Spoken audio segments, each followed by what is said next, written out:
Bonjour à toutes et à tous et bienvenue dans le 10e épisode de Touche pas à mon peuple, le podcast de la France Insoumise. Cette semaine, Arnaud Le Gall s'attaque au point politique. Il prend cette fois-ci un format un peu particulier, celui d'un entretien sur la situation internationale à partir de la guerre en Ukraine. Comment obtenir une paix juste et durable ? Économie de guerre ou économie de la paix ? Et à l'approche du 22 mars, jour de la manifestation contre le racisme et contre l'extrême droite, on abordera la lutte antifasciste sous différents angles. D'abord, à partir d'une interview de Johan Chapoutot, historien spécialiste du nazisme, Manuel Bompard évoquera avec nous la résistance qui doit s'opérer face au regain des saluts nazis et à toute la violence émanant de l'extrême droite. Cédric Durand, économiste, qui publie le livre « Faut-il se passer du numérique pour sauver la planète ?» avec l'Institut La Boétie et les éditions Amsterdam, nous expliquera en quoi la lutte antifasciste, anti-Musk, doit passer par la lutte anti-Big Tech. Il nous offre une véritable nouvelle lecture de la lutte contre le capitalisme. Et autre angle antifasciste, celle des universités et de la recherche. Marie Messmer, députée de la France Insoumise, évoquera avec nous les dernières mobilisations. La semaine dernière, Jean-Luc Mélenchon s'est rendu auprès des syndicalistes de Vancorex, une usine de chimie. Elle est menacée de fermeture. Les syndicalistes, eux, se battent pour une nationalisation temporaire et à défaut de se constituer en coopérative. Eux tiennent à sauver l'industrie en France. Bayrou, lui, s'enferme dans le silence. Dans cet épisode, on revient en détail sur cette rencontre. Enfin, l'Insoumission, à partir du travail de leurs reporters et reportrices, recensera pour nous les actes fascistes de ces derniers mois dans les différents départements français. La violence est bien du côté de l'extrême droite. Il nous faut organiser la riposte. Et on en parle tout au long de cet épisode. Pour l'heure, on commence par le point politique international. La géopolitique est pour beaucoup un sujet qui nous semble difficile d'accès, difficile à en comprendre les différents enjeux. C'est pourquoi, cette semaine, le point politique prend le format d'un entretien.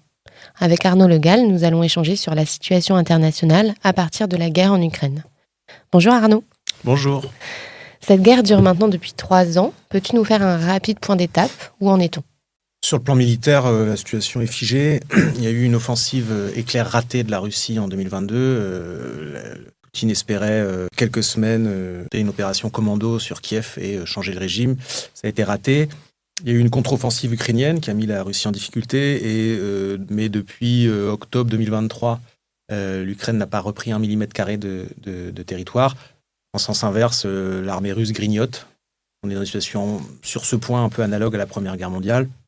Et la Russie, à l'heure actuelle, contrôle, outre la Crimée, dont elle avait pris possession illégalement en 2014, elle contrôle à peu près l'essentiel de ce qu'on appelle les régions du Donbass à l'est de l'Ukraine. Si la Russie voulait contrôler l'ensemble de l'Ukraine, au stade actuel, il lui faudrait 88 ans. Ça n'a aucun sens, c'est bien sûr inacceptable politiquement, diplomatiquement, et donc on voit bien qu'il n'y a pas de solution militaire possible à cette guerre, parce que c'est pas parce que le front est figé qu'il n'y a pas de morts. Au contraire, il y a environ 12 000 morts civiles depuis 2022, mais surtout des centaines de milliers de morts militaires. Massif côté russe. Je préfère pas donner de chiffres précis parce que ça fait pas l'objet d'un consensus, mais également côté ukrainien. Donc on voit bien que l'urgence est à la paix. Et donc là, les États-Unis semblent maintenant se désintéresser de l'Ukraine après l'avoir soutenue. Pourquoi ? Alors c'est une tendance de fond, même si évidemment Trump la met en œuvre avec la brutalité, la rapidité, qui a sidéré ses partenaires, ou en tout cas les supposés alliés européens. Alors on met souvent en avant l'idée d'une admiration sur le plan des valeurs entre Trump et Poutine. On a beaucoup une psychologisation comme ça des relations internationales. Alors il est vrai que Trump a une certaine admiration pour Poutine, mais c'est pas le vrai sujet. Le vrai sujet, c'est que depuis 2 décennies maintenant, les Américains, déjà sous Obama, ont théorisé ce qu'ils appellent le pivot pacifique.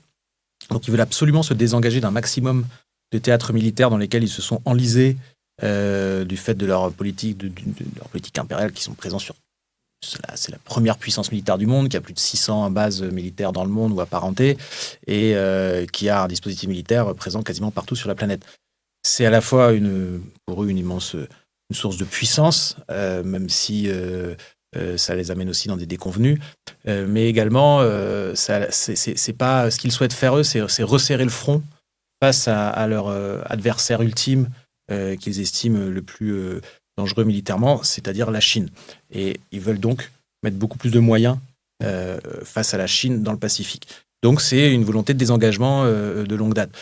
Mais c'est un désengagement qui doit se faire aux conditions des Américains. C'est-à-dire, qu'est-ce qu'il veut Trump ? Trump, il veut en gros se payer. Il avance tout un ensemble de chiffres plus ou moins imaginaires, mais en tout cas, il considère que le soutien à l'Ukraine lui coûte trop cher, et donc c'est pour ça qu'il met en scène les accords sur les terres rares, alors qu'en plus on sait même pas ce qu'il y a comme terres rares en Ukraine, mais en fait c'est une manière de mettre la pression et d'expliquer qu'il va se payer sur la bête, sur le pays. Et puis c'est aussi, il n'est pas question de se désengager notamment de l'Europe sans la vassaliser encore un peu plus. Le désengagement américain en Europe est pensé de longue date par les États-Unis pour ne pas sans permettre l'émergence d'une Europe autonome sur le plan militaire, stratégique. Et j'en veux pour preuve, le principal point, c'est la demande de Trump aux Européens de consacrer 5% de leur PIB aux dépenses militaires. Et on sait très bien que l'immense majorité des pays européens qui ont annoncé acheter plein d'armes, les achèteront aux États-Unis. Et donc, ils seront dans une situation encore de dépendance accrue dans le cadre de l'OTAN, puisque les armes américaines, elles sont contrôlées depuis les États-Unis et que s'ils décident qu'on s'en sert pas, on s'en sert pas. Et donc là, quelle position par rapport à la guerre en Ukraine prennent la France et l'Europe depuis ces derniers rebondissements ? Eh ben, ils sont hors jeu, ils sont perdus. Alors, il y a les positions objectives. Les positions objectives, c'est, vous allez voir, on annonce plein de choses. Alors, Macron, il est le symbole de ça. Depuis 3 ans, il a dit tout et son contraire. Il a dit qu'il fallait négocier Poutine. Après, il a dit qu'il fallait envoyer des soldats français sur le front ukrainien. Ce qui l'a rendu complètement inaudible. Alors là, l'Europe annonce un grand plan de réarmement qui est inquiétant. On est contre la mise en place d'une économie de guerre, mais qui en plus serait un plan de réarmement auprès des États-Unis, de fait, et donc un plan d'accroissement de notre vassalisation. Donc les Européens ont des positions comme ça, objectives, des discours, mais en vérité, ils sont perdus. Depuis l'annonce de Trump, ils sont incapables de penser en dehors de cadre atlantiste, ils n'ont pas vraiment de stratégie cohérente, ils ne sont pas d'accord entre eux. Il y a eu une succession de réunions, rappelez-vous, je prendrai juste un exemple. Les dirigeants européens avaient annoncé au Royaume-Uni qu'ils seraient prêts à envoyer des soldats en Ukraine pour garantir. Mais si les Américains faisaient pareil, ce qui de toute évidence, les Américains ne le font pas. Donc, c'est vraiment des formules verbales, c'est de la gesticulation verbale. Et puis, dans la foulée, Macron annonce qu'il s'est mis d'accord avec le dirigeant, son homologue anglais, pour proposer une trêve de 15 jours en Ukraine, etc. Et le lendemain matin, les Anglais disent non, on ne s'est pas mis d'accord là-dessus. Donc, on voit bien qu'ils sont perdus, qu'il n'y a pas de stratégie parce qu'ils sont dans le déni. Ils sont incapables de penser en dehors du cadre atlantiste. Et c'est très inquiétant parce que ça montre que l'Europe n'est plus devenue qu'une variable d'ajustement dans les immenses bouleversements géopolitiques actuels. Et alors, on parle beaucoup du gel des avoirs russes. Qu'est-ce que c'est exactement ? Quelles en sont les conséquences ? Et enfin, si tu pouvais nous expliquer du coup notre position sur le sujet. Les conséquences. Alors, il y a le gel et la saisie. Les avoirs sont déjà gelés. La question, c'est celle de la saisie et de l'usage qui en sera fait. D'abord, parce qu'il y a beaucoup de confusion sur ce sujet, confusion, je le précise, entretenue par la Macronie, puisque on nous fait mauvaise querelle sur notre supposée position, sur laquelle je vais revenir, parce que notre position est très claire, alors qu'en vérité, le désaccord, il est au sein de la Macronie. C'est un désaccord entre Attal, qui fait des gesticulations verbales, et Macron, qui, de fait, ne veut pas saisir les avoirs, pour des raisons, je pense, politiques, mais aussi juridiques. Qu'en est-il ? Il faut d'abord distinguer les avoirs privés, par exemple ce qu'on appelle rapidement les avoirs des oligarques. C'est quelques 25 milliards ici, mais qui pour la plupart du temps sont aussi placés dans des banques en Belgique. Donc ça relèverait du droit belge déjà, il faudrait l'intervention de la justice belge. Nous sommes pour la saisie de ces avoirs-là. C'est une évidence, nous l'avons dit depuis longtemps. Maintenant, il faut se mettre au diapason du droit, il faut que des juges s'en occupent, il faut des lois spéciales. Le Canada a essayé, ils ont dû faire marche arrière, donc c'est compliqué. Alors après, il y a ceux qui disent on s'en fout du droit, regardez, Poutine est un voyou. Oui, enfin, si on commence à dire, puisque les autres ne respectent jamais le droit, on fait pareil, c'est la destruction finale de l'ordre international et tout le monde aurait à y perdre. Ensuite, il faut distinguer les avoirs de la Banque centrale russe, qui s'évalue à 200 milliards. Et ceux-là, ils sont sous immunité consulaire. Et nous sommes contre leur saisie. Et d'ailleurs, les autorités françaises n'ont jamais évoqué leur saisie. C'est de la gesticulation verbale des macronistes au Parlement qui veulent... qui sont dans le déni le plus total et qui ne se parlent plus qu'à eux-mêmes. Pourquoi ce serait dangereux ? Parce que ça crée un précédent et qu'on pourrait très bien imaginer que les Russes fassent pareil. Voilà, et tout le monde aurait à y perdre. Et alors, dans tout ça, qu'en est-il de l'OTAN et donc de l'alliance, en fait, de la France avec les États-Unis notamment? Alors, l'histoire de l'OTAN, de la relation de la France avec l'OTAN, c'est d'abord une relation d'amour. La France a été un des pays qui a le plus poussé à la création de l'OTAN dans les années 50, 49-50. Et puis en 66, le général de Gaulle, à juste titre, a considéré que ce n'était pas du tout une garantie de sécurité, c'était plus une garantie de dépendance aux États-Unis. Il ne croyait pas ce qu'on appelait déjà à l'époque le parapluie américain, c'est-à-dire il ne croyait pas, par exemple, que les États-Unis prendraient le risque s'il y avait par exemple une frappe nucléaire russe sur le territoire européen. Il ne croyait pas une seule seconde que les États-Unis prendraient le risque de nous défendre avec des armements du même type, si tant est qu'on puisse appeler ça une défense en frappant Moscou en retour, puisque les Russes avaient la possibilité de faire la même chose sur les États-Unis, vu l'apparition des missiles intercontinentaux. Donc le général de Gaulle a souhaité doter la France de sa propre doctrine, de ses propres moyens de défense dans ce domaine, et il a par conséquent annoncé en 66, en mars, c'était l'anniversaire il y a quelques jours, la sortie de ce qu'on appelait le commandement intégré de l'OTAN. C'est en gros la sortie du noyau de décision militaire de l'OTAN. C'était pas une sortie complète de l'Alliance, mais c'était quand même un élément décisif. Il faut quand même se rappeler qu'à l'époque, ça a amené le siège de l'OTAN à être déménagé de Paris à Bruxelles. Les armées américaines présentes en France à devoir quitter le territoire. C'était énorme, et d'ailleurs, il y a eu d'énormes tensions avec les États-Unis à cette époque. Ce choix courageux, essentiel, décisif, historique dans notre histoire diplomatique a fait que la France a encore à l'heure actuelle ses moyens de défense indépendante, contrairement à l'immense majorité des pays européens. Mais en revanche, sur le plan strictement politique et diplomatique, cette décision a été remise en cause avec l'arrivée de Nicolas Sarkozy, qui a marqué la liquidation finale de ce qui restait de la droite gaulliste, des positions gaullistes sur ces sujets notamment, et il a réintégré la France dans le commandement intégré de l'OTAN en 2008. En disant à l'époque nous sommes de retour dans la famille occidentale, donc il y avait une vraie vision en plus civilisationnelle derrière. J'invite les auditeurs d'ailleurs en sens inverse en 66-67 à aller voir dans un article du Monde diplomatique qui s'appelle Ce que De Gaulle voulait, à aller voir les réactions à l'époque de la presse bourgeoise, voire de la presse de droite, qui l'accuse quasiment d'être un traître. Faut quand même se rappeler, on a l'impression que ça faisait consensus et tout, mais pas du tout. Et il y avait déjà un avant-goût de choc de civilisation, le discours de choc de civilisation où on accusait De Gaulle d'affaiblir l'Occident, alors je cite de mémoire, face aux hordes asiatiques qui peuvent venir à l'assaut des Blancs et de leur civilisation. Enfin, c'était écrit comme ça dans le Figaro. De Gaulle n'avait que faire de ces considérations-là. C'est un réaliste absolu. Considérait qu'il n'y avait aucun sentiment dans les relations entre États, il y avait que des intérêts. Quand donc Sarkozy nous a rétablis dans le commandement intégré de l'OTAN, c'est une lourde erreur qui a affaibli la voix de la France dans le monde. Et alors maintenant, on est dans une situation où il y a ceux qui continuent, les atlantistes, qui sont complètement orphelins de Trump, mais qui maintenant tiennent des discours qui, de mon point de vue, sont totalement à côté de la plaque, en pensant qu'on peut nous se réapproprier l'OTAN pour en faire notre propre instrument de défense et d'alliance, à la limite sans les Américains. Jean-Noël Barrot, le ministre des Affaires étrangères, a dit il y a 2 semaines le moment est venu de prendre le pouvoir dans l'OTAN. Parce que c'est vrai que l'OTAN est constituée de beaucoup de pays européens et en plus, l'appartenance à l'OTAN est officialisée dans la Constitution, dans les traités constitutionnels européens. Donc, eux, ils pensent qu'on peut reconstituer une Europe de la défense autour de l'OTAN. Ça n'a aucun sens. Pourquoi ? Parce que d'abord, les Américains ne quitteront pas l'OTAN comme ça. C'est pas parce qu'ils se désengagent qu'ils vont quitter l'OTAN, parce que l'OTAN, ça leur permet de continuer à contrôler la stratégie militaire de leurs alliés ou de leurs vassaux. Et par ailleurs, pour des raisons purement matérielles, l'immense majorité des matériels qu'on achète dans le cadre de l'OTAN, parce qu'ils sont interopérationnels, etc., compatibles entre eux, c'est du matériel américain.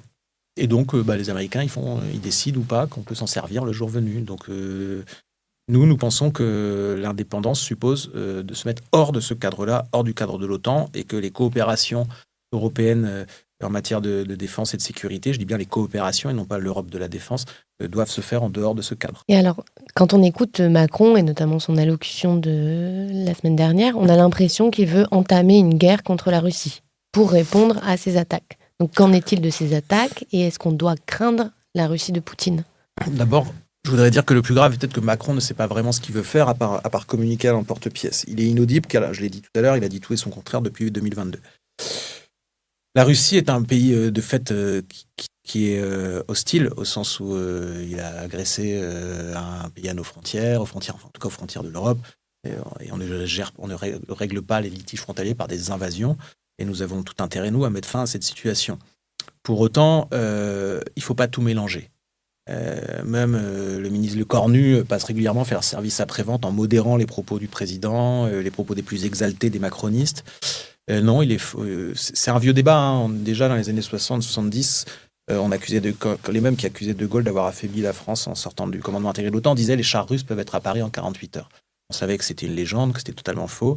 Je rappelle que la France, grâce à des décisions qui étaient prises à une autre époque, a ses capacités de défense indépendantes. Alors on nous dit toujours oui, mais les pays de l'Est, etc. Déjà, nous sommes en charge de la défense et de la sécurité de la France. Alors après, on peut se faire plaisir en disant on va défendre tout le monde, etc. Alors on dit certes sur faut-il élargir la dissuasion française, etc. etc. C'est totalement absurde, c'est dangereux. Dire qu'on est prêt à élargir la dissuasion française, nucléaire française à l'ensemble de l'Europe, c'est soit dire qu'on est prêt à ce que Paris ou Lyon ou Marseille, et en gros le territoire national, soit ciblé par une frappe nucléaire, soit vitrifié parce qu'on se serait servi de notre outil de dissuasion en réplique à une frappe quelconque contre un pays de l'Est ou contre l'Allemagne, je ne sais pas. Donc ça, c'est inacceptable. Ou alors, c'est soit on se moque de nos partenaires, comme les Américains le font depuis des décennies sur ce point. Dans les deux cas, c'est inacceptable. Ce qu'on voit par ailleurs, c'est que oui, il y a une véritable économie de guerre qu'ils prétendent développer. Une économie de guerre qui est une fuite en avant. La vérité, c'est que les Européens, et notamment la France, n'ont rien fait pour se réindustrialiser depuis des années maintenant, et y compris n'ont rien fait pour s'adapter à la nouvelle donne qui date de bien avant Trump. On se rappelle des annonces de Biden sur l'Inflation Reduction Act, qui avait déjà créé beaucoup d'émoi à l'époque. Maintenant, on l'a oublié. Les Européens n'ont rien fait pour se prémunir de ça parce qu'ils pensent que le marché libre fera tout. Et donc maintenant, ils se lancent comme ça dans une économie de guerre. C'est d'abord, nous constatons qu'on peut trouver comme ça, soi-disant 800 milliards pour acheter des armes. Je l'ai déjà dit massivement aux États-Unis, ce qui ne fera qu'accroître notre dépendance. Mais par contre, quand il s'agissait de faire une Europe sociale, l'harmonisation fiscale, quand il s'agit de faire une vraie politique industrielle européenne, etc., là on ne trouve rien. Il n'est pas possible de déroger à la règle de 3%, ou alors dans des conditions byzantines. Macron, lui, on l'a vu l'autre jour. Il a expliqué qu'il fallait changer, qu'on allait entrer en économie de guerre, que ça se ferait à budget constant, donc clairement comprendre. Et il a parlé de réforme structurelle. Donc en fait, il voudra couper encore plus, casser encore plus le modèle social, l'État social, au service de cette économie de guerre qui en plus est complètement inconséquente. Enfin, l'heure n'est pas à en rajouter, alors qu'il y a plus de 2000 milliards de dépenses militaires chaque année dans le monde, que la France a déjà largement augmenté ses moyens de défense avec une LPM portée à plus de 400 milliards. Et que contrairement à ce qu'on raconte, nous, on n'est pas pour désarmer la France. Alors là, on est caricaturé. Si on n'est pas d'accord avec l'économie de guerre de Macron, c'est qu'on veut désarmer la France. Ce n'est pas du tout le cas. J'invite les gens à aller regarder notre programme sur ce sujet. Il est très très clair. Les travaux de nos commissaires à la commission de défense, notamment Bastien Lachaud, Aurélien Saint-Toul, sont très clairs sur ce sujet. On n'est pas pour désarmer la France, mais on n'est pas non plus pour se lancer à fond perdu et de manière extrêmement dangereuse socialement et diplomatiquement dans une économie de guerre. Je terminerai juste sur le fait que cette économie de guerre, c'est d'abord une économie de guerre sociale à visée de politique intérieure. Montrer qu'ils font des grands mots, des grands discours, ils ne sont même pas capables de nationaliser une industrie comme Vancorex qui est en train d'être abandonnée, alors que c'est une usine qui est essentielle, par exemple, pour notre dissuasion nucléaire. Et alors comment, dans tout ça, on obtient un cessez-le-feu et comment on s'assure d'une paix durable à l'avenir ? Déjà, j'ai envie de dire, il fallait se poser la question avant, puisque là, les négociations autour d'un cessez-le-feu et voire d'une paix ont été lancées avec dans la brutalité par Trump, sans tenir aucun compte des volontés des Européens, voire même des Ukrainiens, même s'ils sont revenus dans le jeu, là. C'est compliqué de faire autrement pour lui. Donc déjà, il faut quand même voir que ces annonces ont été une humiliation. Une humiliation pour l'Union européenne, pour les Français, pour la France, qui se sont enfermés dans une posture martiale et dans le déni total depuis 3 ans, en disant vous allez voir, la Russie va tomber, l'armée russe va s'effondrer, l'économie russe va s'effondrer, etc. Et puis ça fait 3 ans que tous les matins on nous répète ça, et puis on en est au 16e paquet de sanctions, puis ça ne se passe pas comme on nous l'a dit. Donc déjà, plaçons ce cadre-là. Nous sommes hors jeu. C'est pathétique, c'est inacceptable, mais c'est comme ça. Nous l'avions dit depuis très longtemps qu'il fallait tout faire pour que des négociations se lancent pour qu'elle se passe dans des conditions acceptables. Des conditions acceptables, c'était notamment de ne pas attendre que Poutine soit en position de force, soit pour des raisons militaires sur le terrain, soit, ou les deux, parce qu'il avait un interlocuteur à Washington qui était prêt à négocier avec lui pour les raisons que j'ai déjà dites plus tôt, parce que les Américains veulent se désengager, etc. Je le disais dans le grand débat qu'il y avait eu en mars 2024 sur, soi-disant, le soutien à l'Ukraine. En vérité, c'était un débat qui avait été organisé par les macronistes dans la panique, après les propos du président qui disait qu'il fallait envoyer les troupes en Ukraine.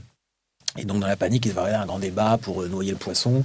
Et en gros, c'était pour donner un chèque en blanc à une stratégie dont on voyait déjà qu'elle était erratique et très dangereuse. Moi, j'avais dit à l'époque qu'il est urgent de mettre au-dessus de toute autre considération le principe de responsabilité et de réaffirmer qu'il n'y aura pas d'issue militaire acceptable à ce conflit. Il est urgent de contribuer à rétablir un processus diplomatique, de redonner une chance à la négociation. Il ne nous appartient pas à nous, Français, de définir maintenant les contours d'une négociation, mais nous devons agir pour que le processus s'enclenche et progresse. Il ne nous appartient toujours pas à nous, Français, de décider de l'ensemble des trucs, parce que voilà, c'est aussi les acteurs sur place, les Ukrainiens, les Russes. Mais, en toute hypothèse, un cessez-le-feu et une paix durable ne pourront pas advenir s'il n'y a pas... si on ne part pas des réalités, ça, je pense qu'on l'a compris. C'est-à-dire déjà admettre qu'il n'y a pas de solution militaire durable, mais également s'il n'y a pas tout un ensemble de conditions. Nous pensons par exemple à la sécurisation et à l'inutilité du droit au retour des réfugiés et des déserteurs aussi, entre guillemets, enfin en tout cas ceux qui, en Russie ou en Ukraine, n'ont pas souhaité faire la guerre. Les pertes militaires sont massives. On a envoyé des jeunes, notamment côté russe, mais également côté ukrainien, c'est à la boucherie. Donc il y a eu beaucoup de déserteurs. Dans la mesure où l'un des enjeux de la guerre, ça a été de prendre le contrôle de territoires, notamment de populations supposées plus russophones, supposées russes au regard de Poutine, il est essentiel que les appartenances des populations au territoire ne soit pas comme ça, acté par le fait. Il faut des référendums, il faut 6 sessions territoriales, il doit y avoir, il faut un accord des populations concernées par des référendums sous l'égide de l'ONU et sous contrôle international, parce que sinon, vous êtes certain que la guerre reprend dans 3 mois. On doit accepter l'idée qu'il faut des garanties de sécurité mutuelles. Alors évidemment, c'est la Russie qui a envahi, agressé, etc. Mais ça ne veut pas dire qu'il ne faut pas revenir en arrière sur le contexte plus général depuis 2 décennies. Personne n'a pris au sérieux quand les Russes avaient fait de l'avancée de l'OTAN jusqu'à leurs frontières un casus belli. Il leur avait été promis que ce ne serait pas le cas. Or, on a eu de cesse d'avancer l'OTAN à leurs frontières. Ils ont vu comme un casus belli, et nous l'avons dit dès 2008, quand il y a eu l'annonce de l'entrée possible de l'Ukraine et de la Géorgie dans l'OTAN. C'est un casus belli. Dire cela, je sais qu'on n'est pas sur France Inter, mais je le précise quand même, dire cela, ça ne veut pas dire qu'on est d'accord avec l'agression russe. On a dénoncé dans l'heure qui suivait. Ça ne veut pas dire qu'on est d'accord avec l'annexion de la Crimée. Ça ne veut pas dire qu'on est d'accord avec la guerre inacceptable, illégale menée par Poutine. Ça veut dire qu'on replace ça dans un contexte qui explique en partie la situation dans laquelle on est. Donc oui, il faut des garanties de sécurité mutuelle. Et nous pensons par exemple que dire que l'Ukraine va rentrer dans l'OTAN, c'est un point de blocage. Alors on peut dire que c'est le droit des Ukrainiens d'en décider, etc. Mais on sait très bien que c'est un point de blocage. Il n'y aura pas de paix si on continue à dire que l'Ukraine va rentrer dans l'OTAN. L'UE, c'est encore un autre sujet. Les Russes ont dit qu'ils étaient d'accord. C'est bien la preuve qu'ils pensent que l'entrée de l'Ukraine dans l'UE, ça serait plus un motif d'érosion supplémentaire de l'UE qu'autre chose, vu les conditions dans lesquelles se ferait cette rentrée. Après, il y a tout un ensemble. Il faut déminer, il faut enlever s'assurer aussi de la destruction des armements chimiques, notamment par les Russes, mais il y a aussi encore des armements chimiques en Ukraine. On pourrait multiplier les exemples, donc je vais pas... Voilà. Il y a une dernière chose, c'est qu'il faut bien comprendre aussi que cette paix, elle doit pas se faire uniquement avec des garanties de sécurité pour les Russes et les Ukrainiens. C'est aussi pour nous, Européens. Donc, par exemple, nous voulons des garanties de sécurité autour des installations nucléaires, particulièrement en Ukraine, avec des forces onusiennes. Et d'une manière générale, les forces qui devraient être déployées en Ukraine pour garantir le maintien de la paix doivent être des forces onusiennes. Certains parlent d'armée européenne, ça n'a aucun sens. Enfin, faut être sérieux. D'abord, les conditions militaires ne sont pas réunies pour mettre ce qu'on appelle une armée européenne, ce qui n'a pas de sens. Et puis de toute façon, ça ne serait pas accepté par l'ensemble des protagonistes. Donc il faut des forces onusiennes. Merci beaucoup Arnaud. Et alors, je sais qu'on n'est pas sur France Inter, mais je vous invite quand même à aller écouter le passage de Jean-Luc Mélenchon de jeudi matin sur le même sujet. Merci. Le 20 janvier 2025, lors de l'investiture de Donald Trump, Elon Musk effectue incontestablement un salut nazi après avoir remercié son public. On écoute tout de suite l'analyse de Johan Chapoutot, historien spécialiste du nazisme, qui offrait une interview sur le JT de M6. Un bras tendu avec cette inclinaison et le plat de la main parfait, c'est de fait effectivement un salut nazi. Il n'y a aucun doute là-dessus. Et ensuite, la défense qui consiste à dire qu'on exagère, on s'est trompé, ce n'est pas ce que l'on croit, fait partie de la provocation du message initial. Parce que ça permet d'incriminer et d'inculper la bien-pensance, les droits de l'homiste, la gauche, les wokistes, qui s'indigneraient faussement d'un geste tout à fait innocent, donc d'un geste d'amour, de bénédiction du genre humain. C'est une vision du monde qui est celle d'un jeune africain du Sud, blanc, qui a prospéré sur le malheur et le racisme. Il faut voir aussi qu'à plus long terme, le geste de Musk s'inscrit dans l'histoire longue d'une extrême droite américaine qui était ouvertement philo-nazie dans les années 30 et qui était très puissante. Là où il y a une rupture, quelque chose de très choquant, même dans les standards américains, on va dire, c'est que depuis 1945, en dépit de l'histoire de cette extrême droite nazie américaine, qui avait pignon sur rue, il y a depuis 1945, en raison des morts du débarquement, des morts de la guerre, il n'était plus possible de s'aligner aussi ouvertement sur l'héritage du Troisième Reich. Là, apparemment, le temps est venu de violer ce tabou-là et d'affirmer très clairement une vision du monde qui est celle de l'extrême droite. Depuis plusieurs années, nous sommes les témoins de néo-nazis qui défilent dans les rues, qui attaquent des syndicalistes, qui font des descentes dans les quartiers populaires, organisent des ratonnades à l'encontre de migrants. À l'international, on observe un regain des saluts nazis par des dirigeants et des personnalités politiques. Ces mêmes ont des liens étroits avec d'autres dirigeants en Europe, par exemple, jusqu'à Marine Le Pen. Peut-on conclure, Manuel Bompard, à une internationale fasciste qui s'organise ? Oui, bien sûr, on assiste depuis maintenant plusieurs mois, et en particulier ces dernières semaines depuis l'investiture de Donald Trump aux États-Unis d'Amérique, à des tentatives de constituer une forme d'internationale fasciste, qui trouve d'ailleurs ses inspirations idéologiques aux États-Unis, mais avant ça, dans la victoire et la politique qui a été mise en place par le président Javier Milei en Argentine, c'est-à-dire une extrême droite qui est à la fois extrêmement réactionnaire, qui considère ou qui pointe le wokisme comme étant le responsable de tous les maux, avec d'ailleurs une conception extrêmement large de ce concept, allant même jusqu'à considérer que les batailles pour l'égalité entre les femmes et les hommes ou les batailles contre le réchauffement climatique seraient des batailles woke, donc il faudrait se désintéresser. Et cette forme d'internationalisation, elle se traduit par le fait que les dirigeants de l'extrême droite américaine ont cherché à prendre position, cherchent à prendre position, prennent position dans notamment les débats publics et les batailles électorales dans d'autres pays, en particulier en Europe.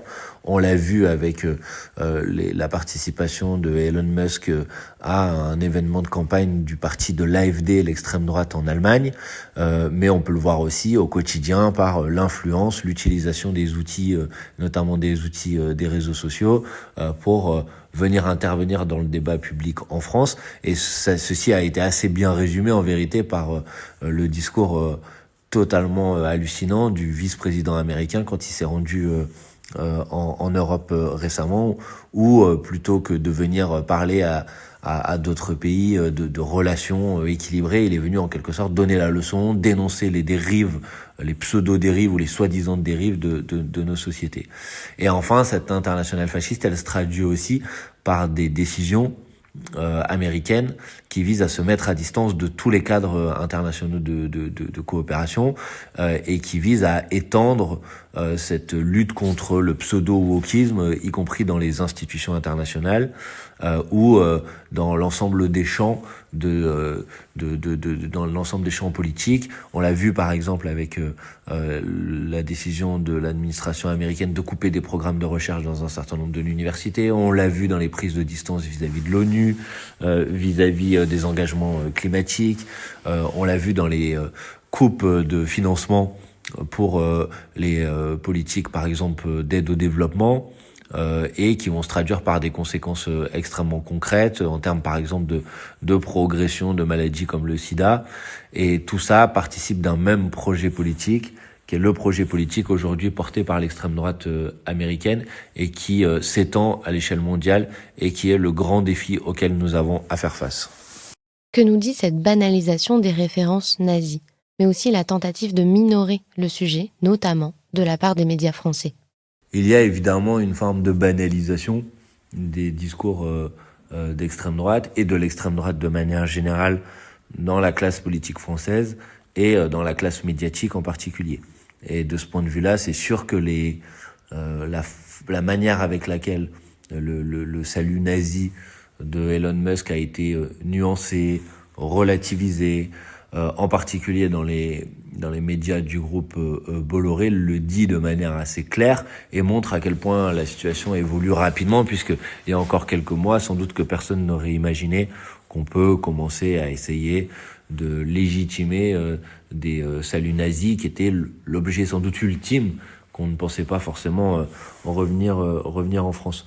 Ça dit sans doute le fait qu'une partie des grandes puissances financières de ce pays, en particulier qui jouent un rôle, qui détiennent ou qui ont une influence sur un certain nombre de grands médias, se détournent du capitalisme traditionnel ou du néolibéralisme qui était la forme du capitalisme dominante depuis la fin des années 70 et le début des années 80, et se tournent au contraire vers cette forme de fascisme libertarien incarné par Donald Trump aux États-Unis ou Javier Milei en Argentine, pour essayer de défendre ses intérêts.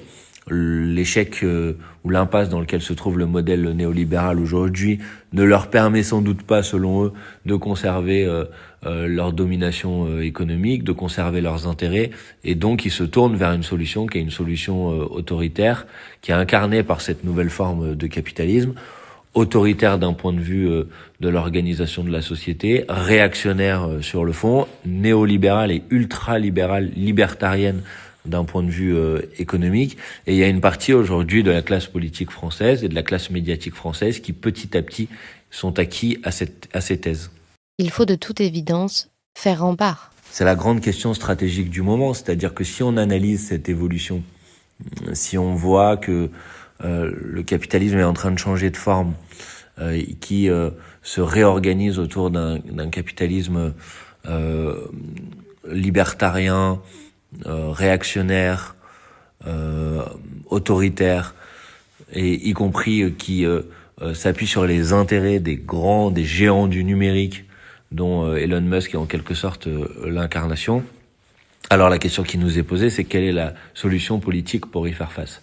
Et ce que nous disent aussi les élections aux États-Unis, c'est que si Donald Trump a pu arriver au pouvoir, c'est parce qu'en face de lui, il y avait une candidate qui n'était pas vraiment de gauche, une candidate qui, en quelque sorte, mettait à distance les revendications populaires, les revendications de la jeunesse, et qui n'a pas réussi à mobiliser son camp.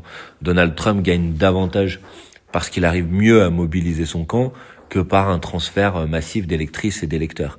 Et donc c'est davantage Kamala Harris qui a perdu aux États-Unis que Donald Trump qui a gagné. Et les enseignements de ces élections aux États-Unis, on en a vu en quelque sorte aussi des traductions dans les résultats des élections législatives en Allemagne, puisque le parti socialiste démocrate, l'équivalent du parti socialiste français en Allemagne, était au pouvoir dans une grande coalition avec la droite, et c'est l'extrême droite qui a très largement progressé, c'est la droite qui l'a emporté, une droite de plus en plus dure. Le parti socialiste allemand a réalisé le pire résultat de son histoire, et finalement à gauche, seul le parti Die Linke a progressé, et il a progressé parce qu'il était dans une ligne qui était une ligne à la fois de rupture en matière sociale et économique, mais aussi une ligne qui était une ligne clairement antiraciste, clairement antifasciste, qui assumait ses positions et qui ne courait pas sur le terrain construit par nos adversaires. Selon toi, aujourd'hui, comment organiser la résistance à la montée du fascisme ? Dans cette situation, c'est donc cette voie qu'il faut suivre, c'est la voie du rassemblement du peuple sur une ligne de rupture, une ligne clairement affichée, une ligne politique qui veut rompre avec le capitalisme pour répondre aux urgences sociales et climatiques, une ligne clairement antiraciste, une ligne clairement féministe, une ligne politique qui se confronte avec l'extrême droite et qui court pas derrière elle. Et pour cela, ça passe par évidemment à la fois la mobilisation dans la société, à la fois la mobilisation au moment des élections. La mobilisation dans la société, c'est notamment le rendez-vous qui va avoir lieu partout en France ce samedi 22 mars, à l'appel de plus de 200 associations, collectifs, syndicats contre le racisme et l'extrême droite. C'est le moment de la riposte populaire, du sursaut populaire, et il doit se traduire aussi dans la rue. Et puis cette réponse, elle passe aussi par la mobilisation électorale, et ça nécessite de travailler en particulier à la mobilisation de la jeunesse, des quartiers populaires, de toutes celles et ceux qui ne sont pas d'accord, qui ne veulent pas subir l'arrivée au pouvoir de l'extrême droite et qui considèrent que la réponse pour empêcher l'arrivée au pouvoir de l'extrême droite, c'est la mobilisation d'une véritable alternative et certainement pas le gloubi-boulga des compromis pourris, puisqu'on a vu comment en Allemagne ce gloubi-boulga des compromis pourris conduit au contraire à la progression de l'extrême droite. L'heure est à la mobilisation. Rendez-vous ce samedi 22 mars, partout en France. Soyons le plus nombreux, les plus nombreuses possibles pour montrer que non, le peuple français n'est pas acquis aux idées de division, de racisme, de stigmatisation, qu'au contraire le peuple français veut être uni et que la France insoumise cherchera toujours à contribuer à faire en sorte d'être le mouvement de l'unité du peuple. Bonjour Cédric Durand. Bonjour. Tu es économiste, professeur à l'Université de Genève. Tu as participé à plusieurs travaux de l'Institut La Boétie depuis son lancement et tu as notamment été titulaire de la chaire du département d'économie en 2023-2024. Tu publies un livre qui s'appelle « Faut-il se passer du numérique pour sauver la planète ?» avec l'Institut La Boétie et les éditions Amsterdam. Donc c'est un livre court, direct et pédagogique sur le capitalisme numérique, les big tech, leur pouvoir. Il explique simplement des notions comme techno-féodalisme, monopolisation intellectuelle ou encore cyber-écosocialisme. Donc dans la période qu'on vit, où le numérique tient une place de plus en plus importante et inquiétante dans notre vie sociale, culturelle et politique, c'est un véritable manuel d'autodéfense intellectuelle. Et donc, comme première question, je voudrais t'interroger sur la notion de techno-féodalisme qui est centrale selon toi pour comprendre notre époque. Donc, comment les technologies numériques les plus avancées, comment l'intelligence artificielle peut nous amener au féodalisme, c'est-à-dire au Moyen-Âge ? Bonjour Claire, donc merci pour cette question. Le numérique était accompagné d'une promesse de modernité, d'efficacité, de liberté. Et ce que je voulais souligner, c'est que cette promesse n'était pas tenue. N'était pas tenue au point qu'elle engageait une logique régressive. Alors, lorsque l'on parle de techno-féodalisme, évidemment, on ne parle pas de féodalisme au sens où chacun aurait son activité économique de façon isolée, comme les serfs à l'époque des seigneurs. Mais par contre, il y a bien un parallèle. Et ce parallèle, il a deux dimensions. La première dimension, c'est que dans le féodalisme, les chefs politiques sont en même temps les chefs économiques. Les seigneurs sont des dirigeants politiques qui gouvernent la terre qui leur revient, et en même temps, ils exploitent les paysans sur cette terre. Eh bien, les techno-féodaux ont cette même faculté. L'organisation économique des big tech est quelque chose qui renvoie aussi à un contrôle politique, le contrôle de nos vies, le contrôle de l'organisation économique. Donc ça, c'est le premier élément. Le deuxième élément, c'est que les seigneurs féodaux ne sont pas comme les capitalistes dans une logique de productivité, d'amélioration de la productivité. Ils exercent, ils prélèvent une rente sur le travail des personnes qu'ils dominent. De la même façon, les big tech, eux aussi, ont une logique prédatrice. Ils contrôlent l'espace social et en retirent une rente. Donc, prédation et fusion du politique et de l'économique, il y a deux éléments de régression qui sont aujourd'hui à l'œuvre dans l'économie numérique. Donc, tu es signataire d'un appel de personnalité pour la manifestation du 22 mars contre l'extrême droite et le racisme. Et en fait, on voit depuis plusieurs mois une collusion entre les big tech, leurs grands patrons et l'extrême droite, au moins états-unienne. Et en fait, c'est un peu Elon Musk qui incarne ça. Est-ce que ce rapprochement est surprenant pour toi et est-ce que la lutte antifasciste de nos jours doit avoir une composante anti-big tech ? Alors, il y a 2 éléments de réponse. Le premier élément de réponse, c'est que dans l'idéologie des dirigeants de la tech, il y a fondamentalement une passion de l'inégalité. Ils sont très influencés par une personnalité qui s'appelle Ayn Rand, qui valorise les surhumains, qui n'ont rien à respecter d'autre que leur propre volonté parce qu'ils transforment le monde. Et vraiment, ils croient à ça. Et donc ça, c'est quelque chose de fondamentalement anti-égalitaire, proche du fascisme, si vous voulez. Mais la deuxième chose, c'est qu'il y a un agenda politique aujourd'hui. Les big tech, Elon Musk en tête, sont à la manœuvre pour truquer le jeu politique de manière à favoriser la victoire de l'extrême droite. On a documenté de façon très précise la manière dont Twitter favorise l'extrême droite, la manière dont l'AfD a été soutenue directement par Elon Musk, sans compter même la visibilité qu'il se donne à travers les millions de followers. Donc oui, il y a une dimension antifasciste dans la lutte contre les techs, ou inversement une dimension anti-tech dans la lutte antifasciste, et il faut, je pense, effectivement l'intégrer à ce front-là. Et alors peut-être un autre aspect des géants du numérique, c'est qu'ils sont presque tous états-uniens ou chinois. Il n'y en a pas un qui soit européen. Et dans une tribune parue début février, Jean-Luc Mélenchon parlait, pour décrire cette situation, de colonie numérique, entre guillemets. Donc est-ce qu'il existe selon toi un chemin vers la souveraineté numérique ? Alors oui, il y a une colonisation, ou en tous les cas une logique coloniale qui est à l'œuvre en Europe et dans le reste du monde, à l'exception de la Chine et des États-Unis. Et de ce point de vue-là, oui, on sait comment lutter contre le colonialisme, et finalement, il faut appliquer ces leçons-là à l'échelle du numérique. C'est principalement 2 choses. C'est d'abord une logique de protectionnisme numérique. Il faut aujourd'hui construire un écosystème à l'abri de l'influence des big tech. Et c'est pas juste en soi parce que on rejette cette domination, mais c'est parce qu'elle a des conséquences très concrètes. Je l'ai dit tout à l'heure, ils manipulent la sphère politique, mais il y a aussi un autre élément, leur pouvoir infrastructurel, c'est-à-dire leur capacité à peser sur l'organisation de la société est quelque chose qui rend les États dépendants de ces big tech. Et puis il y a aussi une logique de prédation économique que j'évoquais également, qui pèse sur l'activité économique dans son ensemble. Alors, de quelle façon faire ça ? Eh bien, il faut regagner une souveraineté numérique, protectionnisme numérique d'un côté, mais on ne peut pas tout réaliser en France. Donc, ça veut dire que l'autre jambe, c'est l'internationalisme technologique, c'est-à-dire des coopérations à l'échelle européenne de façon première, puisqu'il y a une forme de logique immédiate, mais aussi au-delà de l'échelle européenne, pour construire des instruments technologiques alternatifs aux big tech. Et alors, dans ton livre, tu expliques très bien comment les mythes fondateurs de la Silicon Valley, à propos d'un capitalisme sympa, émancipateur, en fait, se sont révélés des mensonges. Donc, finalement, le capitalisme numérique construit un monde autoritaire et contrôlé. Et c'est ce que tu dis. Et dans tes travaux, quels sont les domaines où cette mise sous surveillance numérique t'a le plus inquiété ? Alors, la mise sur surveillance numérique, elle est très inquiétante du point de vue politique, on l'a vu. Elle est très inquiétante du point de vue marketing. Il y a une capacité à piloter le comportement des consommateurs qui est là aussi très importante. Mais je dirais que le plus décisif, c'est peut-être dans la capture de la connaissance.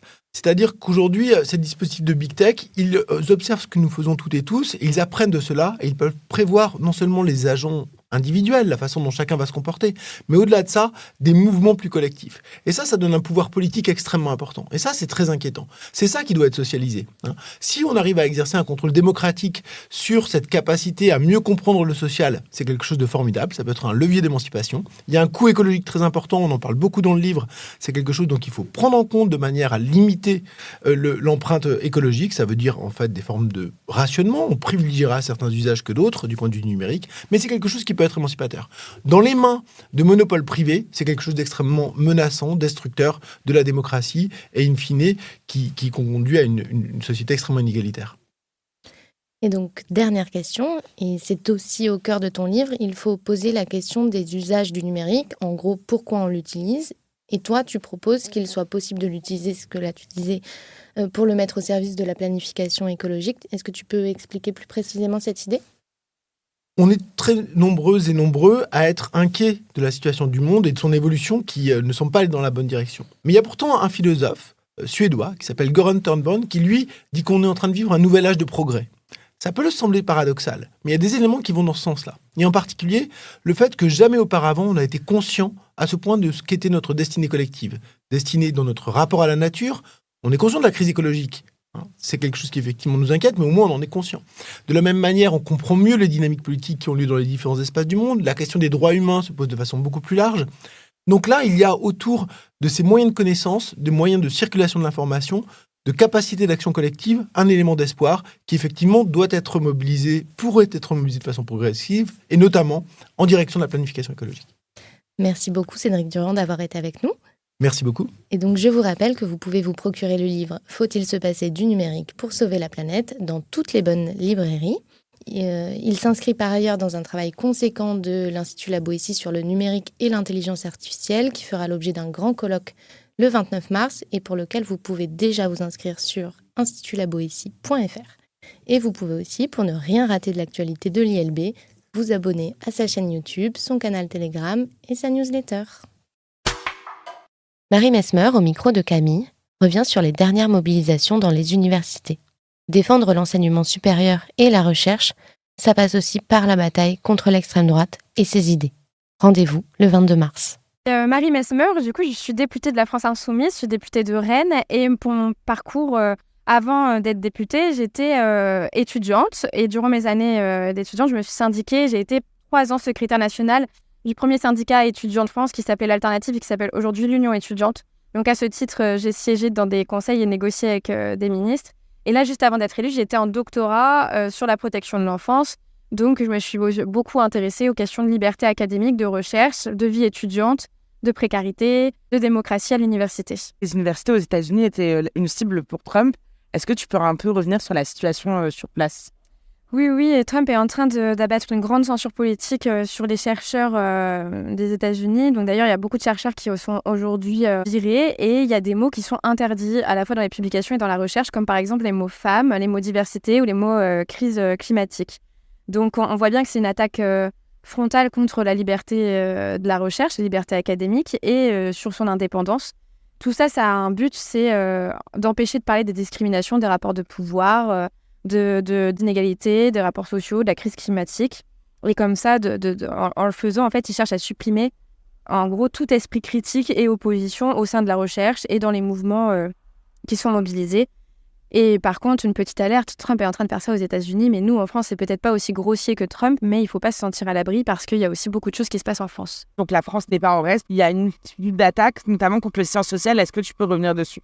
Oui, il y a d'ailleurs une grande mobilisation ces derniers temps. C'est surtout sur les coûts budgétaires du gouvernement Bayrou, là, sur le budget. C'est en tout 1,5 milliard de coûts budgétaires sur l'université, mais aussi sur la vie étudiante.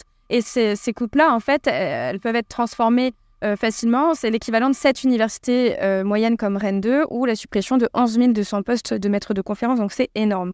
En même temps, il y a aussi une instrumentalisation des campagnes d'évaluation des universités. Donc, c'est fait par le HCERS. C'est un truc un peu technique. Mais il y a une vague, qui a notamment inspecté des filières de philo ou des petites filières d'IUT. Et beaucoup de syndicats et de profs s'indignent parce qu'on a l'impression qu'il y a une instrumentalisation de l'évaluation finale qui n'est pas claire par rapport à tout le processus d'évaluation qui était plutôt positif pour ces formations. Et du coup, ça, si c'est avéré, ça laisserait sous-entendre qu'il y a aussi une censure politique de certaines formations. Et d'ailleurs, pourquoi le but, ce serait que ce soit au profit du privé pour qu'elles se développent sur certaines formations. Donc, dans le monde de Macron, c'est pas quelque chose qui est impensable. En fait, on voit bien l'objectif.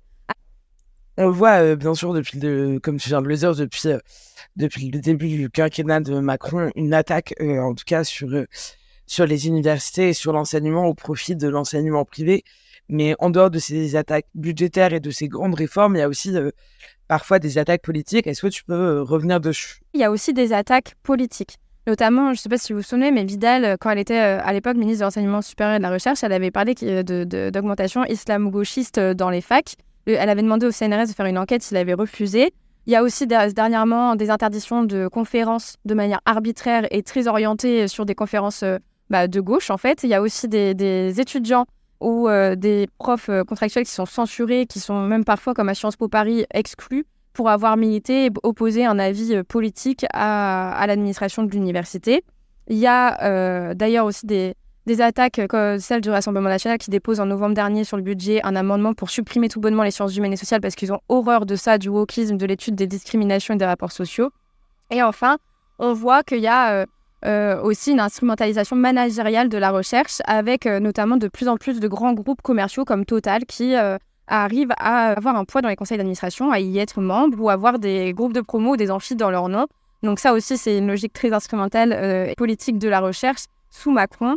Et Parcoursup, c'est encore une fois un outil aussi qui illustre ça avec la sélection et le fait que beaucoup d'étudiants ne puissent pas avoir une place à l'université. Nous, au contraire, on est pour que tout le monde puisse avoir accès à l'université, qu'on monte en esprit critique toute une génération, toute une classe d'âge pour affronter les grandes crises devant nous, climatiques, sociales, économiques. Mais du coup, il y a Parcoursup, mais il y a aussi mon master. Et on le voit, arrête-moi si je me trompe, mais depuis Macron, il y a vraiment une privatisation de l'université et de cette volonté-là de vraiment de sélection et du coup de ne pas laisser le choix aux gens de faire des études alors que ça devrait être une question de liberté. Bah oui, normalement, il y a un droit. Hein. La poursuite des études, c'est un droit. Et Macron, on voit bien, c'est une logique à la fois libérale et politique de créer de la rareté du diplôme, de priver certaines classes de la population d'accès à l'enseignement supérieur à la recherche, ou même rien que par la précarité aux formations dont il et elle auraient pu avoir envie, et de pouvoir aller jusqu'au master. Nous, quand on veut qu'une personne arrive à l'université, donc quand je dis nous, c'est la France insoumise, on veut qu'elle ait les moyens, sans se préoccuper de ses conditions matérielles d'existence, d'y rentrer, ça s'appelle la massification de l'université, mais aussi d'y réussir. Et ça, c'est la démocratisation de l'université, donc c'est-à-dire donner les moyens aux jeunes de pouvoir accéder et avoir toutes les ressources nécessaires à la poursuite de leurs études jusqu'au niveau master et même doctorat. Donc d'avoir assez de profs, d'avoir assez de salles, d'avoir assez d'universités, pas d'avoir une logique de tri avec Parcoursup, et évidemment d'avoir une allocation d'autonomie pour pouvoir faire ses études au seuil de pauvreté. Du coup, il y a des mobilisations et toi, tu penses qu'est-ce qu'il faudrait mettre en place ou faire pour soutenir la recherche et tout ce qui est en train de se passer, que ce soit aux États-Unis ou même en France? Il y a beaucoup de mobilisations qui ont lieu. Il y a eu Stand Up for Science il n'y a pas longtemps qui, du coup, était pour défendre la recherche et notamment les chercheurs américains qui sont virés aujourd'hui. Mardi 11, donc quand on tourne, c'était hier, il y a une grande mobilisation pour l'enseignement supérieur et la recherche à Paris avec beaucoup de monde qui était mobilisé. Et en fait, ce que je veux dire, c'est que là, par exemple, on a vu aussi dernièrement beaucoup d'attaques de l'extrême droite qui se cachent même plus dans les universités, qui font des saluts nazis, qui font des conférences sans qu'il y ait un mot du gouvernement. Or, ça, c'est aussi en lien avec ce qu'on doit défendre de l'université. On doit défendre sa démocratisation, les libertés académiques, on l'a dit, et aussi, juste ne serait-ce d'avoir un avenir viable, donc faire de la recherche climatique, de faire de la recherche sur les rapports de domination. Voilà. Et donc, pour défendre la recherche, il faut qu'on soit unis, qu'on soit dans la rue, qu'on soit mobilisés, c'est sûr. Donc déjà, nous, la France Insoumise, en plus d'être aux côtés de tous ceux qui se mobilisent, on les remercie de faire stand for science, les mobilisations. Et puis, on rappelle à tous ceux qui n'ont pas encore été en mobilisation ou qui se sentent un petit peu intéressés par ce sujet qu'il est crucial de se mobiliser et de s'unir pour défendre ce que nous, on appelle les biens communs, les services publics, et contre la censure qui a lieu à la fois budgétaire aujourd'hui, qui va supprimer des postes, des filières entières, et la censure politique qu'on voit arriver déjà en France depuis longtemps, de manière violente aux États-Unis. Et donc, tout ça, c'est aussi une mobilisation contre l'extrême droite, finalement, et ces idées qui sont fascisantes et qui rabougrissent la liberté de penser, la liberté de chercher. Et donc, pour ça, il y a une date aussi, dès à présent, c'est le 22 mars. C'est la journée internationale contre le racisme.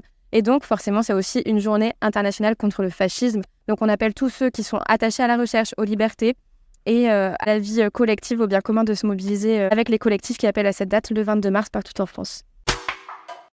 Pour les plus assidus d'entre vous, vous vous souvenez sûrement qu'en décembre déjà, avec une délégation de députés insoumis, nous nous étions rendus aux côtés des salariés en grève devant Corex. Plus de 450 emplois sont menacés. Nous en parlions dans l'épisode 4 de notre podcast. Mais la fermeture de cette usine de chimie impacterait tout le territoire et tout un pan de l'industrie française. Séverine, syndicaliste CGT à Vancorex, nous raconte. Donc Vancorex, c'est une entreprise de chimie qui a été placée en redressement judiciaire le 10 septembre. On est 464 salariés sur 3 sites dans le cadre donc, du redressement judiciaire et on a deux filiales qui sont aussi impactées. Donc ça fait 479 salariés au total. Notre activité, elle est imbriquée avec pas mal d'autres activités de la filière d'industrie chimique. Et donc une chute de Vancorex, ça pourrait avoir un impact sur beaucoup d'autres entreprises et des emplois qui s'estiment à 5000 emplois qui pourraient être menacés par notre fermeture. Donc Voilà pourquoi on se mobilise, à la fois pour sauver nos emplois, sauver l'activité sur la plateforme de Pont-de-Claix ici où nous sommes, et aussi parce que c'est le premier domino de toute une chaîne qui pourrait tomber. Et aujourd'hui, on se bat pour la sauvegarde de l'industrie en France. Donc c'est important de sauver tous ces premiers maillons de la chaîne qui vont en impacter d'autres. Les salariés exigeaient du gouvernement une nationalisation temporaire. Devant le silence du gouvernement et les mois qui défilent, l'urgence est là. Les salariés proposent donc de se constituer en coopérative. Mercredi 12 mars, c'est Jean-Luc Mélenchon qui est allé à leur rencontre. Il revient sur l'intérêt de l'usine Vancorex. On parle de la production, pas des dividendes, de ce que ça va rapporter. On parle pas de ça, on parle de la production. La production a des règles que les technocrates n'ont pas l'air de connaître et dont souvent pas un ne se soucie de savoir comment ça marche. Donc on part d'ici et à la fin on arrive à Kourou. Et à Kourou, il y a les fusées Ariane. Ariane 6 marche, on vient d'en faire la preuve, pas la fusée de M. Musk, mais Ariane 6, elle marche, elle vient de tirer des satellites, notamment un satellite français qui a été fait parce qu'il était impossible que les Allemands le fassent alors qu'on en était convenu. Vous pouvez me demander ce que les Allemands viennent faire avec le satellite, je vous le dis, puisqu'on m'a répété que les fournitures des matériaux qui partent d'ici d'habitude pour aller dans le carburant de la fusée, on les demanderait aux Allemands, qui sont nos concurrents. Pour quelle raison ferait-il le geste, je ne sais pas quoi, la faveur aux Français de les servir les premiers quand ils en ont besoin? Donc tout ça se tient. Il faut donc que le gouvernement, nomme des gens qui soient capables de s'intéresser au sujet qui leur est confié. Premier point. Deuxièmement, répondre aux personnes que voici quand celles-ci font des interpellations et des propositions. Ils ne sont pas juste en train de dire on voudrait que. Il y a des propositions et maintenant il y en a une sur la table. 3, que l'intérêt national et la souveraineté soient pris en compte par ceux qui font des si grands discours patriotiques magnifiques le reste du temps. Nous voulons comprendre pourquoi tous ces gens-là ne font rien. Et nous leur rappelons que dans le temps long, de toute façon, ils auront des comptes à rendre, et pas qu'électoraux. Nous voulons comprendre pourquoi, de propos délibérés, des gens viennent de saboter ce site. Finalement, le problème est bien que les investisseurs ne s'intéressent qu'au profit, pas à la production. Ça se fait qu'il n'y ait pas là.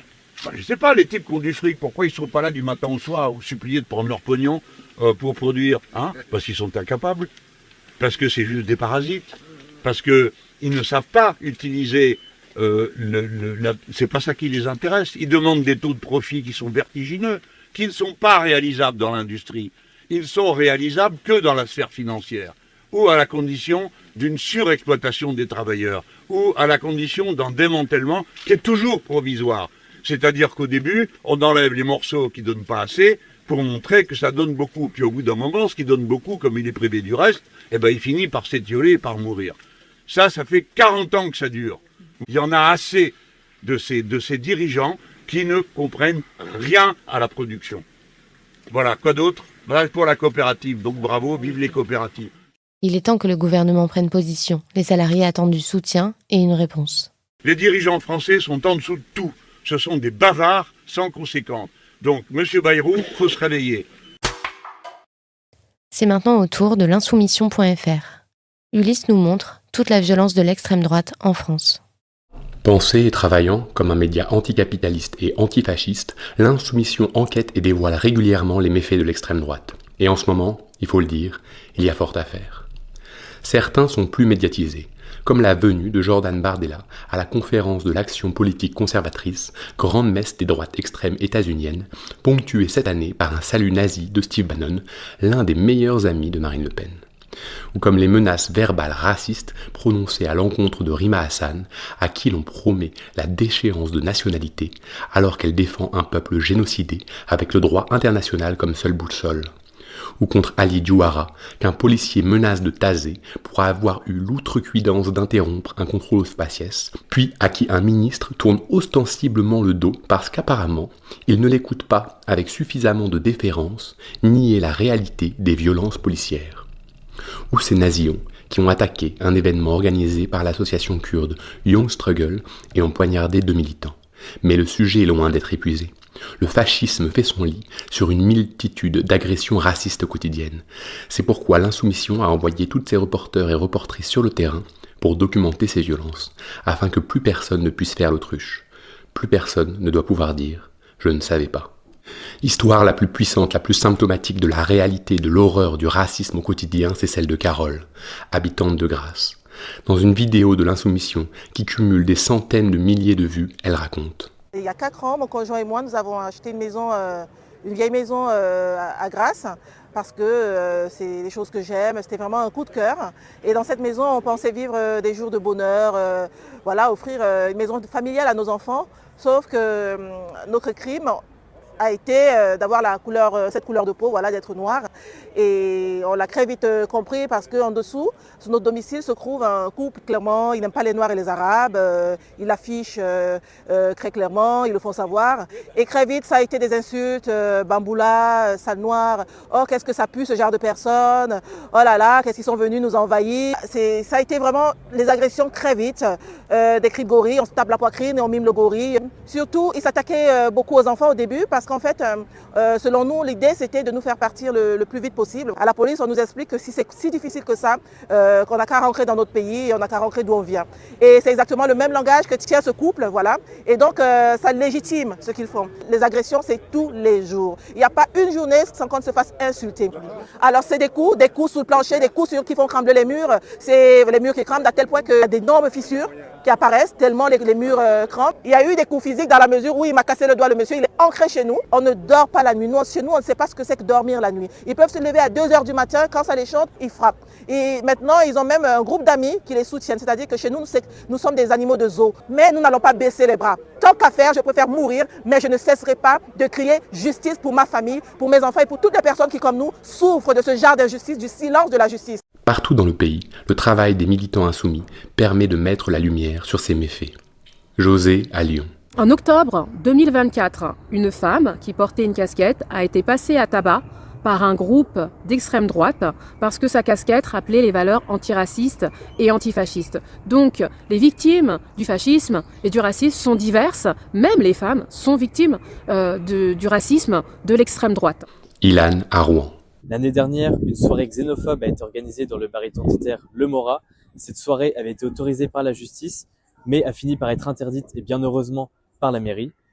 Du même ordre, une conférence aux théories transphobes et homophobes a eu lieu à l'antenne rouennaise de l'Institut catholique de Paris. Nous pouvons aussi parler des marches des groupuscules identitaires visant à provoquer et intimider la population, ce qui se traduit aussi par l'agression de militants des Jeunes Insoumis de Rouen par des membres de Reconquête, le parti d'Éric Zemmour.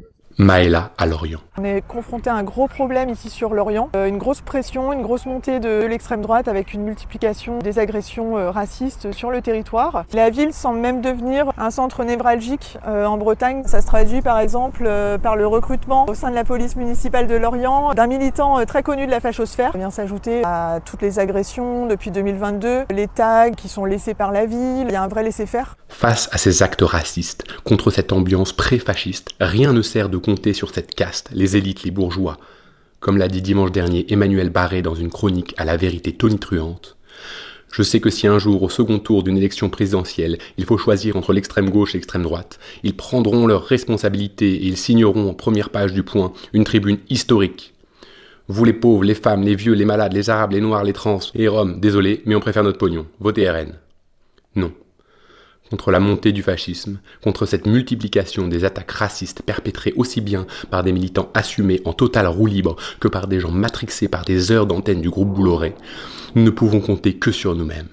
Le 22 mars, partout en France, c'est la nouvelle France, populaire, féministe, antiraciste, humaniste, qui descendra dans la rue pour montrer la force de sa riposte antifasciste. Et c'est déjà la fin de ce 10e épisode de votre podcast préféré, Touche pas à mon peuple. Pour celles et ceux qui ne l'auraient pas encore fait, n'hésitez pas à vous y abonner pour ne rater aucun épisode. Vous pouvez nous écouter sur Spotify, YouTube, Deezer, Podcast Addict ou encore Amazon Music. Je vous invite aussi à partager cet épisode auprès de vos proches et à nous faire vos retours. On vous lit avec attention et on vous remercie pour tous vos commentaires positifs. N'hésitez pas à proposer des sujets qui vous tiennent à cœur, on les notera tous. Car on essaie de toujours faire mieux. On vous souhaite une très belle semaine de bataille victorieuse, une semaine de lutte antifasciste. Pour cela, on se retrouve toutes et tous en manifestation. Rendez-vous le 22 mars contre le racisme, contre l'extrême droite et ses idées. On se retrouve très vite pour un nouvel épisode. J'ai hâte de vous retrouver.